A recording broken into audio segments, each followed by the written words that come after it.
जन्मा कहाँ फेरी पई हो, जो ना भजो एक नाम सहाई। अंतर अर्ज करो कर जोरी, सुहुई रही भक्ति चतुराई। बरिया दिल देखी विचारी कहे, जब बाण लगे कहु कौन बचाई। नासिका श्रमण चक्षु बनायो, मुखन जिभर चबहु भांति। हाथ पाँव पीठी पेट, सब जाति। सोनार गर्भ माया मद माती, नाम विसारे दियो दीन राती। बरिया दिल देखी विचारी कहे, दिया बूझी गई जब तेल बाती। जगन जीवन का सराहत, जो नहीं जानत नाम धनी का। तरुवरहीन भयो बीन कल्लो, मणिबीन कौन जुकत कहीं का। सरवर बीना कमल की मिसोहे, जल बीन जीवे तनिका। भरिया जो कहची से जब बिछायो, या बीन कौन श्रृंगार बनिका। परम आदरणीय स्वामी जी महाराज हमारे दाएं तरफ बैठे हुए आजमगढ़ लगांव आश्रम के महंत साहब जी, और हमारे इस परम पावन आश्रम के तमाम सेवाधार प्रिय बंधुओं, और भी दूर दूर से आए हुए हमारे तमाम सत्संगी श्रद्धालु गण एवं माता और बहनों,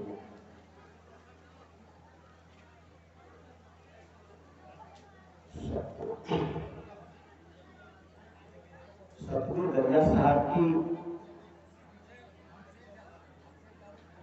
अभी अभी आप लोगों ने वाणी जो कविता के रूप में सुना, अब आप उन पक्षियों के भाव को श्रवण करेंगे।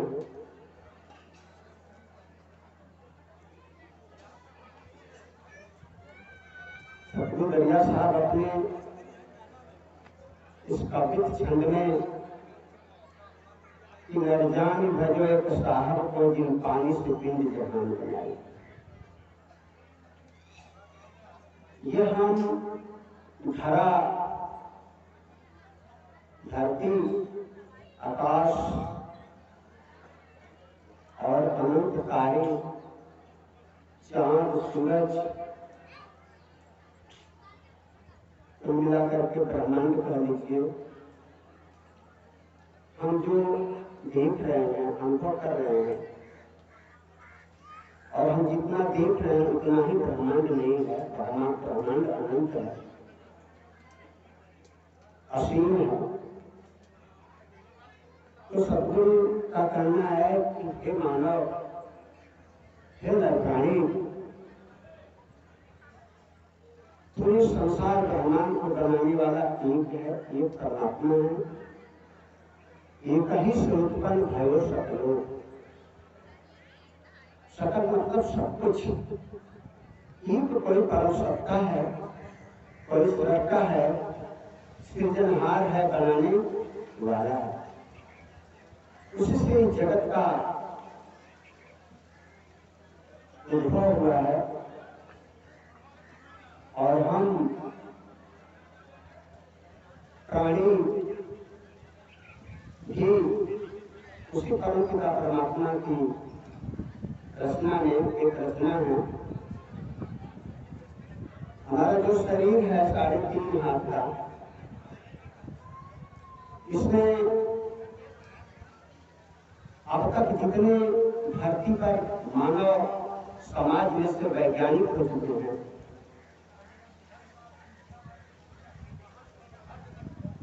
उन्होंने इस शरीर का जो रहस्य है, शरीर का जो सिस्टम है, जो रचना है, इस शरीर में अंग और प्रत्यंग हैं, अर्थात आंख, नाक, कान, मुंह, फिर भीतर पाचन तंत्र है, आपका लीवर, हार्ट, फेफड़ा, किडनी आदि। तो एक एक अंग की जो एक मतलब एक दूसरे से जो इस शरीर को चलाने के लिए संबंध है, जैसे दिन फेल हो जाए तो शरीर का सारा सिस्टम फेल हो जाएगा, आदमी मृत्यु को प्राप्त हो जाएगा। लीवर खराब हो जाए तो आदमी मृत्यु को प्राप्त हो जाएगा, फेफड़ा पूर्ण रूप से खराब हो जाए तो आदमी मृत्यु को प्राप्त हो जाएगा, आंख की रोशनी चली जाए तो आदमी आंख को से देख नहीं पाएगा। तो आंख की रोशनी लाने के लिए जो ऑपरेशन होता है, तो मारा है मतलब तो सब तो काम चल जाएगा, लेकिन भीतर से जो नाड़ी तंत्र है, आंख की रोशनी बाहर की चीजों को प्राप्त करने के लिए, आत्मा को, जीव को, तो अगर सही मायने में खराब हो जाए तो ऑपरेशन करने के बाद भी दूसरे कोई आंख नेत्रदान के रूप में मिले और उसको लगाने के बाद भी रोशनी नहीं आती है, आदमी कुछ भी देकर नहीं पाता है। ऐसे बहुत सारे आई आंखों की लिस्ट लोग लौटा देते हैं कि भाई ऊपर वाले की तरफ से ही। किडनी पूर्ण रूप से दोनों खराब हो गई तो किडनी कोई लगा दे, दूसरा दे दे तो लग जाने से काम चल जाता है। इसी तरह से दिल की भी बात है, तोड़ने की भी बात है। तो कहने का मतलब है कि मानव के विज्ञान में अब तक जो शरीर का विज्ञान हो चुका है, वह भी पूर्ण रूप से सक्षम नहीं है, सफल नहीं है। और बाहर कहीं चिकित्सा विभाग में कोई कारखाना, कोई व्यवस्था, कोई विज्ञान नहीं है कि आंख का जहाँ पर निर्माण होता है, जो प्रकृति में परमात्मा ने जिन्होंने आंख बनाई है, और यह आंख फेल हो जाए, रोशनी चली जाए, तो फिर बाहर का पूरे वैज्ञानिक विश्व के धरती के सारे वैज्ञानिक मिलकर के आंख नहीं बना पाए हैं अब तक, और शायद भविष्य में नहीं बना पाएंगे। इसी तरह से किडनी बाहर कहीं नहीं बन रही है, कोई व्यक्ति की किडनी दी जाती है, लग जाती है, काम चलता है उस व्यक्ति का। इसी तरह से वाणी की बात है, वाणी कोई की नहीं खुली है, वो गूंगा है, तो विश्व के वैज्ञानिकों के पास यह व्यवस्था आज तक नहीं हो पाई है कि वाणी को वो लोग दे दें अर्थात आदमी बोलने लग जाए। इसी तरह से खून की बात है, सबको पता है, ज्यादा लोगों को पता है, डॉक्टरों को तो ज्यादा पता है कि अलग अलग चीज खाने से जो प्रकृति के रूप से हमें इस धरती पर मिली हुई है कि खाने से खून बढ़ता है, लेकिन उन चीजों से बाहर कोई मशीन, यंत्र, कोई कारीगरी ऐसी नहीं की गई अब तक कि खून बाहर तैयार होता हो। ये परमात्मा द्वारा निर्मित शरीर है मानव का। अगर कोई मानव खून देने के लिए तैयार है अपने शरीर का, तो डॉक्टरी व्यवस्था से खून निकाल करके और जो खून के अभाव में मरने वाला है उसको लगा दिया जाता है, वो तो जीवित। लेकिन बाहर इस तरह से तमाम शरीर के अंग प्रत्यंग हैं जो बाहर अब तक तैयार निर्माण करने की पद्धत तरीका विज्ञान को सफलता नहीं मिली। तो कहने का भाव ये है कि न जानी भजो एक साहब को जिन पानी से पिंड जहां बनाई, इस पूरे ब्रह्मांड को और ये हमारा जो पिंड शरीर है इसको भी। तो हम एक दिन पैदा हुए हैं, हम सारे लोग माँ की तरफ से अलग अलग समयों में, वर्षों में, महीनों में, और इसी तरह हम एक दिन आगे पीछे किसी समय, किसी घड़ी में, किसी वर्ष में, किसी महीने में, किसी सप्ताह में हम शरीर से जुदा हो जाएंगे। न चाहते हुए भी कोई भी प्राणी जीवन को प्राप्त जो हुआ है वो मृत्यु को नहीं चाहता है। मृत्यु को हटाने के लिए प्रयास किया जा रहा है, उम्र को बढ़ाने के लिए प्रयास किया जा रहा है, लेकिन प्रकृति का जो सिस्टम है इसके सामने जो व्यक्ति का प्रयास है वो सफल अभी नहीं है। कुछ बीमारियों को ठीक जरूर किया जा रहा है, लेकिन मृत्यु को रोकने की कोई व्यवस्था नहीं है। उसके सामने विश्व के सारे लोग अपनी नतमस्तक नाकाम है। तो इस बात को हमें अपने हृदय में, अपने दिमाग में, अपने विवेक में, अपनी चेतना में, अपने होश में अस्थायी रूप से, निश्चित रूप से रख लेना है कि ये ब्रह्मांड और ये प्राणी, हम सबका जो सृजन किया गया है वो किसी एक महान, अद्भुत, अपरंपार शक्ति वाला कोई है, जिसे परमात्मा नाम की संज्ञा दी गई, ऊपर वाले की संज्ञा दी गई, प्रभु की संज्ञा दी गई, मालिक की संज्ञा दी गई। तो हम इस संसार में 2 दिन की जिंदगी या 4 दिन की चांदनी, फिर अंधेरी रात। सबको पता है कि हम एक न एक दिन इस अपने पूरे परिवार को, पूरे समाज को, सभी संबंधियों को, यहाँ तक कि अपने शरीर को भी छोड़ छाड़ कर चले जाएंगे, न चाहते हुए भी, नहीं इच्छा रहते हुए भी। तो यह भी एक प्रकृति की तरफ से, ऊपर वाले की तरफ से एक व्यवस्था है जिसे काल कहा गया, यम कहा गया, मृत्यु कहा गया। वो एक शक्ति है। परमात्मा ने जिस तरह से हम लोगों के लिए, प्रकाश के लिए और हम सबको जीवन को सहायता के लिए, जीवित रहने के लिए सूरज बनाया, अगर सूरज को हम नकार दें, सूरज न होगे, सूरज न रहे, तो फिर कोई भी प्राणी और कोई भी धरती का पौधा वो जीवित नहीं रह पाएगा, हरा भरा नहीं रह पाएगा, सब सूख जाएंगे, सभी मृत्यु को प्राप्त हो जाएंगे। यह भी हो सकता है।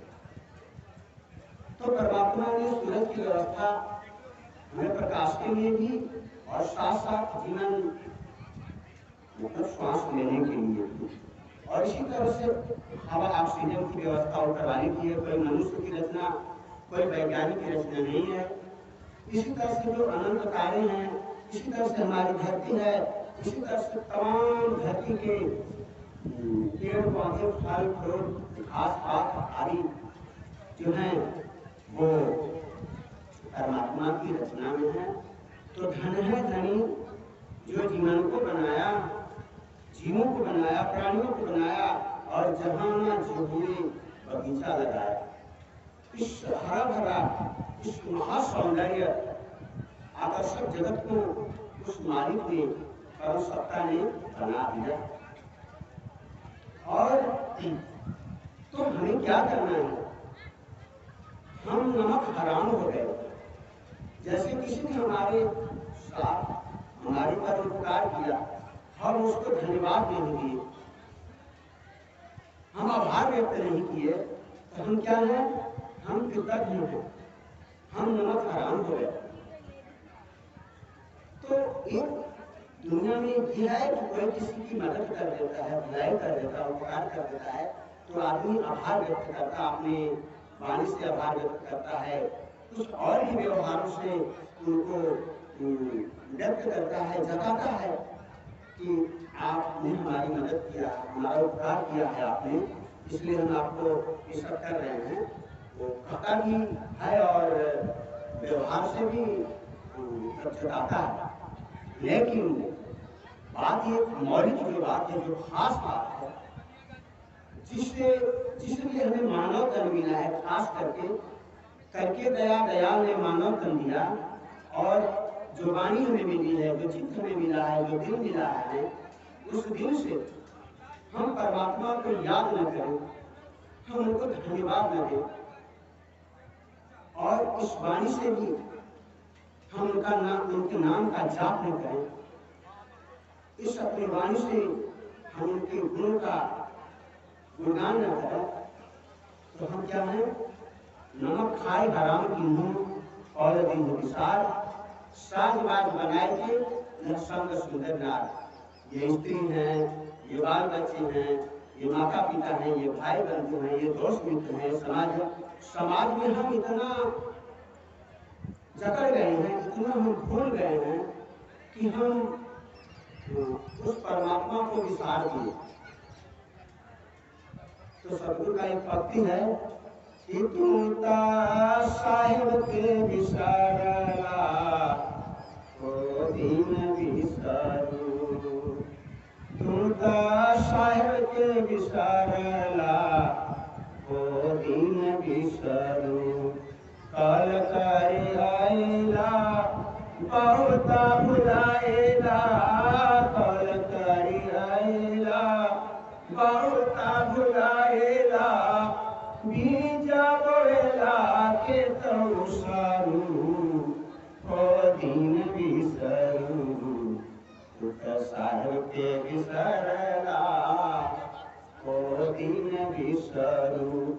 माता की गर्भ में जब हम होते हैं तो वहां पर हमको ज्ञान रहता है, हमारे चेतना में परमात्मा का ख्याल रहता है, होश रहता है, और हम परमात्मा से विनती करते हैं। हम सभी लोग जब माता के गर्भ में होते हैं तो विनती करते हैं, कॉल करते हैं कि हे मालिक, हे प्रभु, हमें इस सजा से, हमें इस जेल से, इस नरक से बाहर कीजिए, हम आपकी भक्ति करेंगे, हम सत्कर्म करेंगे। लेकिन वहां से निकाला जो दुनिया दिखाया, जब वहां से निकाल दिया जाता है, परमात्मा की प्रकृति व्यवस्था ऐसी है, जब बच्चा पैदा हो जाता है तो वो जो स्मृति, वो जो ख्याल है परमात्मा का, जो गर्भाशय में जीव को रहता है, वो बिल्कुल भूल जाता है, विस्मित हो जाता है, तब कहाँ कहाँ कहने लगता है। अब बाहर की हवा लग गई तो उसको भूख और प्यास, और शरीर का जो सिस्टम है, हवा नहीं लगेगा तो बच्चा रोएगा, ज्यादा ठंडा लगेगा तो बच्चा रोएगा, और शरीर में कोई गैस बन गया तो बच्चा रोएगा, भूख लग गई, प्यास लग गई तो रोएगा। तो माता के गर्भावा में काइला कबूलावा हो, काइला कबूलावा की भूली गईला, तुम पात मानुष तनवा भूली गईला। माता के गर्भावा में काइला कबूलावा हो, काइला कबूलावा की भूली गईला, तुम पात मानुष तनवा भूली गईला। बचपन समाइया में खेली के गाँवला, वो खेली के गाँवला, जुआ के पनवा गैला माया में भुलाई हो, जुआ के पनवा। जब युवावस्था होती है, प्रौढ़ावस्था होती है, तो शरीर का जो सिस्टम है, जो ऊपर वाली की रचना है, तो अब तमाम जो है शरीर के अंदर बुदबुद होने लगता है, कहीं काम वासना जगाने लगती है, कहीं मोह सताने लगता है, कहीं लोभ पकड़ लेता है, और कहीं अहंकार भी हो जाता है, जवानी का, सौंदर्य का और ताकत का भी। तो आदमी अब अपने को बड़ा सुंदर, रूपवान और बड़ा बलवान और पढ़ाई लिखाई करके आदमी सलाम हो जाता है, विद्वान हो जाता है, तो उसको विद्या का भी अहंकार हो जाता है। और पढ़ाई करके कोई पद मिल जाता है जहाँ वो पद सम्मानित पद है और वहाँ से आय जाता है, तो उस आय का भी और पद का भी अहंकार हो जाता है, तो भुला जाता है कहीं स्त्री में, कहीं धन में। फिर बच्चे पैदा हो जाते हैं तो बच्चों में, और तमाम जो माता और पिता की जिम्मेवारी अब जो बड़ा हो जाता है, सयान हो जाता है, उसके ऊपर आ जाती है, माता पिता पूरे हो जाते हैं, कमजोर हो जाते हैं, उनकी जिम्मेवारी भी है। पत्नी की जिम्मेवारी तमाम फरमाइशें होती हैं पत्नियों की तरफ से, तो उनकी पूर्ति करना, फिर बच्चों को पढ़ाना, उनको कपड़ा की व्यवस्था, उनकी दवा की व्यवस्था, फिर समाज में, समाज है तो समाज ने हमको प्यार दिया है, ममता दिया है, दुलार दिया है, तो उनको भी कुछ हमें करना होता है, उनका भी हमारे पर ऋण होता है। तो आदमी इस मायावी सिस्टम में बिल्कुल अस्त व्यस्त हो जाता है और अपने रचयिता को, अपने सृजनहार को, जिसने मेरा सारा साजा बनाए, आती नहीं सब है सूरत भी सराय। अब सूरत में, दिमाग में स्त्री आती है, बच्चे आते हैं, लोग आते हैं, पैसा आता है, खाट बाट आता है, घर द्वार आता है, बिल्डिंग आती है, तमाम व्यवस्था घर में, एयर कंडीशन है, सोफा सेट है, अच्छा से अच्छा, मतलब परमात्मा बिल्कुल एकदम भूल जाता है, उनको भुला देता है, व्यक्ति के पास टाइम नहीं है।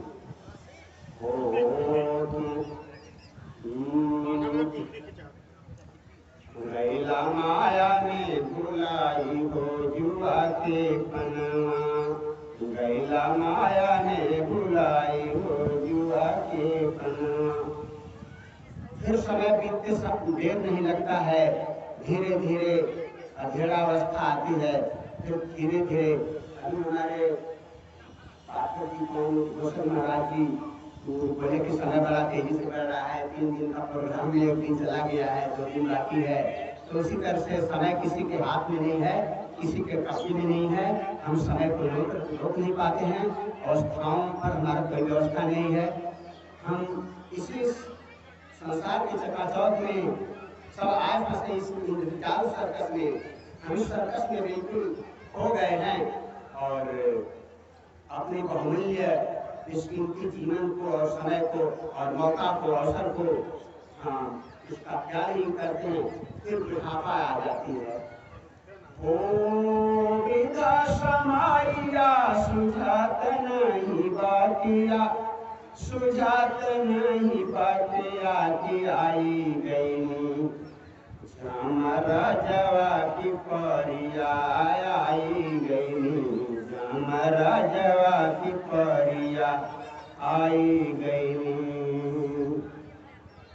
देखिए, पारी होती है, जवानी की पारी होती है, लड़कपन की पारी होती है, बुढ़ापा की पारी होती है, बेला होता है, मृत्यु का बेला होता है। तो अब वृद्धावस्था आ गई, अब आंखों से दिखाई नहीं दे रहा है, पैरों से चला नहीं जा रहा, भोजन नहीं पच रहा है, तमाम जो है बातें अब करने का मन नहीं करता है बुढ़ापा में। अब बाल बच्चे जो खेलते हैं, कूदते हैं, कलोल करते हैं, तो बूढ़े लोग उनको मतलब उनको अच्छा नहीं लगता है, तो उनको डांटते हैं कि थोड़ा शांत रहो, हैं।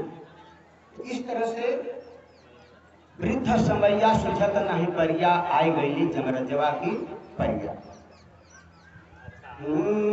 सतना ओ जमरजवा की परिया आई गई, जमरजवा की परिया आई। पूछी है जवाबता जवाब वो न आई है, हो पूछी है जवाबत जवाब वो न आई है, मरन लगी है चमकोड़वन की मारिया, मरन लगी हैं चमकोड़वन की मारिया, मरन लगी हैं। तो बहुतों को, सभी को नहीं ऐसा होता है, कईयों को ऐसा होता है कि वो बेहोश हो जाते हैं, उनके तमाम अपने लोग आकर उनको बचाने के लिए, चाहे देखने के लिए, उनके दुख दर्द में शामिल सांत्वना देने के लिए आ जाते हैं, लेकिन वो किसी को पहचानते नहीं और ना ही देख पाते हैं, कुछ बात भी नहीं कर पाते हैं। तो कईयों को जब होश आता है, ऐसा हमने कई बार सुना है, मतलब आप लोगों में से भी कोई कोई सुने होंगे कि वो जब होश में आते हैं फिर कुछ उनको दिनों के लिए जीवन मिल जाता है, तो वो कहते हैं कि भाई हम तो जमराज के दूतों को हम देख रहे थे, हमको उठाकर ले जा रहे थे, हमको सता रहे थे, हम बहुत डरे हुए थे। ऐसा भी प्रमाण है संसार में, ये बात है। जब हम और हमारे सारे लोग इस शरीर से जुदा होने के लिए रोकते हैं, हम नहीं चाहते हैं जुदा होना, लेकिन फिर भी कोई एक शक्ति है कि वो हमें बलात्, वो इसके लिए किसी महात्मा ने कहा है, अरे माता पिता घेरे बैठे जड़ी बूटी हाथ लिहले, अरे उड़ता भंवरवा कोई न देख लड़की, अरे कवन दिशा में जीव गए रे विदेशिया, कवन दिशा में जीव गए रे विदेशिया, खोजे इधर उधर कहीं लागे न खबर, सब रोवत हैं सब। तो रो करके आदमी रह जाता है, पश्चाताप करके रह जाता है, लेकिन कोई बस नहीं चलता है। और किस दिशा को, ऊपर की नीचे की दाएं की बाएं, और वो कहाँ गया, कहाँ चला गया, और जो चला गया यहाँ ही घर बनाया, यही जमीन खरीदा, यही परिवार का विकास किया, यही मित्र बनाया, यही साथी बनाया अपने जीवन के सुख सुविधा के लिए, मदद के लिए। लेकिन जो असली साथी है, जो असली मददगार है, जो हमेशा सदैव से मददगार, वो है, हमको उन्होंने सिस्टम बनाया, पैदा किया, सुंदर काया दिया, सुंदर वाणी दिया, सुंदर आंख दिया, सब कुछ दिया, लेकिन हमने उनको अपना साथी नहीं बनाया, अपना मित्र नहीं बनाया, हमने उन्हें पहचाना नहीं। तो ओ वृद्धासा ओ पूछी हैं जवाबत, जवाब वो न आई हैं, जवाब वो न आई हैं, मारन लगी हैं चमकोड़वन की मारिया, मारन लगी हैं। साहेबा कभी रही कहन भजानिया, हो कहल भजानिया की चेत करा, फिर न पैबा मानुष तनवा चेत करा। इसलिए हमारे और भी तमाम महात्मा, गोस्वामी जी ने इस बात को कहा है कि साधन धाम मोक्षकर द्वारा जीन पाए परलोक सवारा, बड़ी भाग्य मानव तन पावा सुर दुर्लभ। जब देवताओं का हम नाम सुनते हैं, जब स्वर्ग की कहीं हम पुराण में पढ़ते हैं, तो मन तरस जाता है। एक बार मन बनता है कि हम भी इंद्र बन जाएं, स्त्रियां हैं तो वो सोचती हैं कि हम भी मेनका, रंभा आदि अप्सरा बन जाएं। वहाँ ऐसे ऐसे विमान हैं जो बैठ जाइए अपने आप होते हैं। जो मनुष्य जीवन में, संसार में, धरती पर हम कल्पना करके भी नहीं प्राप्त कर पाते हैं, और स्वर्ग में जाने के बाद वहाँ अपने आप सब व्यवस्था मिल जाती है। लेकिन कहा गया है संतों की वाणी में कि सुर दुर्लभ सदग्रंथ गावा, देवताओं के स्वर्ग लोकों से भी ऊपर जो मोक्ष का लोक है, जो धाम है परमपिता परमात्मा का, वो सतगुरु मिले अनंत फल या सतगुरु मिले अनेक फल, कहे कबीर विचार वाले कड़ी में, ऐसा जीवन प्राप्त हो जाता है कि उस जीवन का अंत नहीं होता है। ऐसा शरीर प्राप्त हो जाता है कि उसमें बुढ़ापा नहीं है। बाले न तम्र न वृद्ध गता, सांझ प्रात न मध्य दिनमणि, चंद्र तारा नहीं उदितन, नहीं धर्म कर्म कमोद कला, बाल तरुण नहीं वृद्धियां। अपार अद्भुत रूप अद्गति, मातु पीतु न भ्राततन, अचिंत ब्रह्म अचित चेतहु, दास दरिया शोभना। तो सतगुरु दरिया साहब उस लोक की परमात्मा की इन पंक्तियों में बात को दर्शाई है, भाव को दर्शाया है, स्वभाव को दर्शाया है। तो हाँ, चांदन सूर्य दिवस नहीं था, नहीं निशुभो तभी ध्यान हो। बाल्य अवस्था, वृद्ध अवस्था, मृत्यु अवस्था नहीं है। राव रंग की गमी नहीं आवे, एक रूप उदित सब भावे। तहाँ किसान करे नहीं खेती, अब भोजन पोषण पाही फेंक सेती। अमर काया, सामने वाले भाई लोग, 3 लोग जो आपस में बात कर रहे हैं, बच्चों सामने जो सफेद गंडी पहने हुए हैं, ये लोग हट जाए सामने से, श्रोताओं के सामने से थोड़ा हट जाइए। सपना अमर काया हंसा पाई, जुग जुग के सब चुदा बुताई। धोबी धोए ना करे पखारा, वहाँ हमें सोडा और साबुन और पानी की मशीन की जरूरत नहीं है, मेहनत करने की जरूरत नहीं है। ऐसा वस्त्र मिल जाता है कि जो अमर वस्त्र मैल ना होई, टूटे फाटे कहीं नहीं सोई। वस्त्र भी अमर और काया भी अमर। तो हंसा जाई मिले कर तारा, अपोरी न आवही संसारा। सत के सुमीरी लाए हंसा, अमार पुर के जाय। सत के सुमीरी लाए हंसा, अमार पुर के जाय। अमर रहे वहाँ मारे न कोई, अमर रहे वहाँ मारे न कोई। जुग जुग के सब संसद गोई, जुग जुग के सब संसद गोई। अमर पुर के जाय, सत के सुमीरी लाए हंसा, अमर पुर के जाय। तो हम यहाँ पर संसार में जन्मते और मरते हैं, रोते धोते हैं, बिलखते हैं, कलपते हैं। और जहाँ हमारा संसार है, हमारा परिवार है, हमारा स्वर्ग है, जहाँ हम अपनी सारी आत्माओं को संजोए हुए हैं और हम भयभीत भी रहते हैं, संशय में भी रहते हैं कि कोई को बीमारी न हो जाए, कोई को मृत्यु न हो जाए। और प्रकृति की व्यवस्था में प्राकृतिक जो आघात है, नर्तुम एका गर्भ न कीजिए, एते गर्भ गर्भ ले हैं रावण पर कर दीजिए।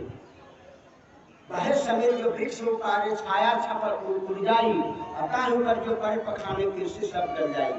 श्रोता भाइयों, आप लोग, ये स्वामी जी महाराज की बड़ी मतलब व्यवस्था है। आप लोग भी अपने अपने काम धंधा को, परिवार घर को छोड़कर आए हैं सत्संग के लिए। और सत्संग संसार में सबसे बड़ा चीज है, जीवन में सबसे बड़ी चीज है। इसको बहुत सारे महात्माओं ने सत्संग की महिमा को बताया है। तो सत्संग को आप श्रवण कर रहे हैं और दिल से और शांति से श्रवण करिए, शांति बनाए रखिए। सत्संग का समय है, इसमें आप सत्संग के लिए बिल्कुल तन्मय रहिए। फिर तो सत्संग बंद हो जाएगा तो भोजन करना है, जलपान करना है और जो भी समय को बिताना है। तो सत्संग में बिल्कुल एकाग्रचित होकर के सत्संग का श्रवण करें। तो जो है कि यहाँ पर हम संजो है, लेकिन भय है, संशय है। संशय सब में व्यापी आपके जल्दी, बुढ़ापा का संशय है, मृत्यु का संशय है, बीमारी का संशय है और प्राकृतिक आघात का भी संशय है कि भूकंप आते रहते हैं, धरती तो मकान गिर जाते हैं। शहर कितना गुजरात में, फिर काठमांडू में, फिर सैलाब अभी आपको आया यहाँ पर। आपको अमरनाथ गुफा के बगल में कितने लोग मर गए, कितने लोग लापता हैं, कितने लोग हॉस्पिटल में हैं, झेल रहे हैं बेचारे। और केदारनाथ की आपदा को सारे लोग, आप लोग जान ही रहे हैं, हम लोग की लाखों लाखों जिंदगियां पानी में बह गई, खत्म हो गई, कितना नुकसान हुआ, कितना बर्बाद हुआ। तो प्राकृतिक जो आघात है वो बादल करके धरती करके लोग सभी डर खाई आजाकर करे रसातन जावे। जब बिजली कड़कती है जोर से तो कौन ऐसा व्यक्ति है धरती पर कि जिसका सीना न धड़क जाता हो, जो भयभीत न हो जाता हो। कभी कभी साल में एक दो बार ऐसा हो जाता है और बहुत सारे लोग प्राकृतिक जो बिजली है, आकाशीय बिजली, उससे मृत्यु को प्राप्त हो जाते हैं। समाचार में आपके अगल बगल ऐसा हो जाता है तो जानते हैं। तो कुल मिला करके ये संसार में सब भयभीत हैं, कोई आजाद नहीं है, कोई स्वतंत्र नहीं, कोई निर्भर नहीं है, कोई निश्चिंत नहीं है। और परमात्मा की व्यवस्था है उनके लोक की, वहां जाने के बाद निर्भय होया रहो नर लाई, वहां पहुंच जाने के बाद ये जीव आत्मा निर्भय हो जाती है, स्वतंत्र हो जाती है। वहां न कर्म करना है, न ऊंच और नीच की कोई व्यवस्था नहीं है। वर्ण हंस सब कोई अमृत बूंद चाके, आत्मा अमृत बूंद का पान करती है। तो नरजानी भजो एक साहब को, ये सदगुरु दरिया साहब की कविता का पहली लाइन है कि हे मानव उस साहब को अपने आप आत्मा रूपी हृदय रूपी तिजोरी में आप उसको रख लीजिए और आप संसार में अपने शरीर के निर्वाह के लिए, परिवार के निर्वाह के लिए, भौतिक जीवन को चलाने के लिए काम धंधा करिए, समय से खाइए पीजिए, समय से क्रियाकर्म करिए, समय से सोइए, लेकिन समय से भजन भी करिए, परमात्मा के नाम का जाप भी करिए, बैठ करके एकाग्र हो करके, और चलते फिरते भी कैसे कर्म करो विधिनाना, सुरत रखो जहाँ कृपा निधाना। उस परमात्मा के नाम के बिना ओ सतनाम भजन बिनु पारे, दिन भी तोरे तोरे तो सतनाम भजन बिनु पारे, दिन भी तोरे तोरे तो छुट्टी है जगत स्नेह सगाई, दौलत हाथी घोड़े, छुट्टी है जगत स्नेह सगाई, दौलत हाथी घोड़े।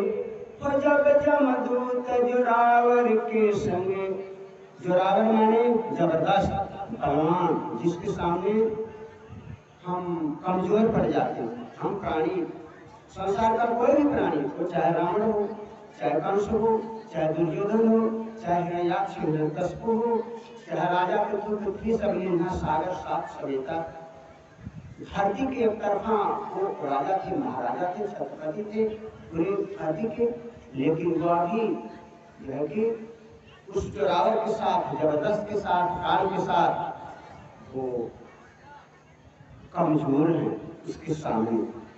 तो जब जमदूत जोरावर के संग चली हो हाथ मरोरे, दिन भी तोरे तोरी तो भजन बिनु बारे, दिन भी तोरी तोरी तो।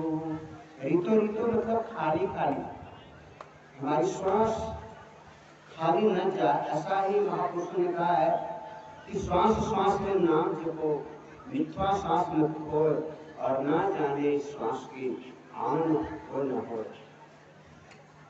हम बाहर तो कभी कभी परमात्मा का नाम आवाज देकर लेते ही हैं, लेकिन ज्यादातर हमें अपने दिल में हर वक्त, हर क्षण, हर घड़ी, हर पल जो हमारी चेतना है भीतर की, इसका एक मैं उदाहरण दे रहा हूँ आप प्रिय भक्तों को, सत्संगियों को, कि कभी कभी हम एक किसी दूसरे से बात करते होते हैं और अचानक हमारा ख्याल किसी हमारे व्यक्तिगत अन्य बातों पर चला जाता है, और दूसरा व्यक्ति हमसे कोई प्रश्न कर रहा है, कोई बात कर रहा है, हम उसकी आवाज को सुन रहे हैं, लेकिन जब हमारा चित्त, दिल, ख्याल अचानक कहीं दूसरी जो हमारे लिए जरूरी है, कोई ऐसा काम है, ऐसी बात है, उस पर चला जाता है तो हम उसमें खो जाते हैं, हमारा चित्त वहां चला जाता है। तो सामने व्यक्ति बैठा है पास में और बातें अपनी कह रहा है, हमारा कान हमारे सुन रहे हैं उनकी बातों को, लेकिन आदमी दूसरे क्षण बोलता है कि भाई आप क्या बोले, हम सुन नहीं पाए, हमारा दिल कहीं चला गया। ऐसा आदमी था। तो इस तरह से हम कभी कोई भजन गाते होते हैं, कोई गीत गाते होते हैं, और हमारा चित्त, चूंकि भजन हमें याद है, अभ्यास है, तो हम भजन भी गाते होते हैं और हमारा चित्त कहीं अलग कोई बात कर रहता है। तो इस तरह से ये सतगुरु ने भजन करने का तरीका बताया है कि बंदगी दिल विच कीजिए, ओ बंदगी दिल विच कीजिए, घर शहर गई है नाम तेरा। परमात्मा के नाम का दर्शन, दो चीजें हैं खास करके, इन दोनों का अलग अलग अपना बहुत महत्व है। एक नाम का महत्व है, हम परमात्मा को गुरु द्वारा, सतगुरु की वाणी द्वारा परमात्मा परमात्मा हम सुने, और परमात्मा का कोई सांकेतिक नाम विशेषण के रूप में सप्तनाम जैसे है, तो सप्तनाम तो नाम है, लेकिन सप्तनाम एक जो परमात्मा है, जो एक सत्ता है, जो ब्रह्म है, उनका सांकेतिक नाम है, इशारा है। तो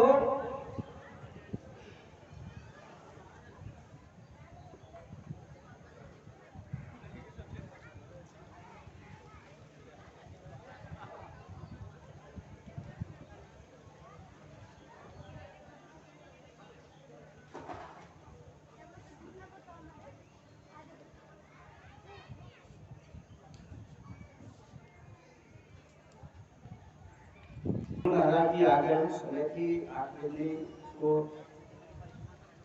8 मिनट बाकी है, तो हमें संसार में जीना है, कार्य करना है, लेकिन उस मालिक के नाम को हम हमेशा अपने दिल में, अंतरात्मा में, अपनी चेतना में स्मरण करते रहें। और एक महात्मा की वाणी है कि वह आँख तो आँख नहीं होती,